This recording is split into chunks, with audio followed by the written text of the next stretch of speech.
तुमच्या आई वडील तुम्हाला दिली होती, बाबा आमच्या आई वडील म्हणून तुम्ही काय देणार आमच्या हातात, असा प्रश्न विचारला तर मान खाली घालायची वेळ येईल. पैसे सर्वस्व नाहीये. आमचा वारसा टिकली पाहिजे, वारसा राहिली पाहिजे. हा खूपच मोठा अडचण आला असेल तर एखादा 2 गुंठा दिला असता तर चालला असता. आस्तीची आस्ती सगळे काढायला लागले. मी ऐकतो जसई एअरपोर्टच्या आसपासला 50 किलोमीटर मध्ये जमीनच कोणाची शिल्लक नाही. का? सगळे द्यायला लागले.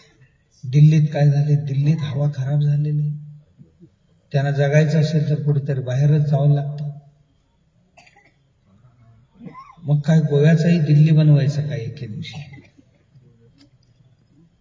माणसं इथे आहेत कमी म्हणून गोवा बरी आहे, सिंधुदुर्ग बरी आहे. उद्या इथेही प्रचंड जनसंख्या वाढली तर श्वास घ्यायला सुद्धा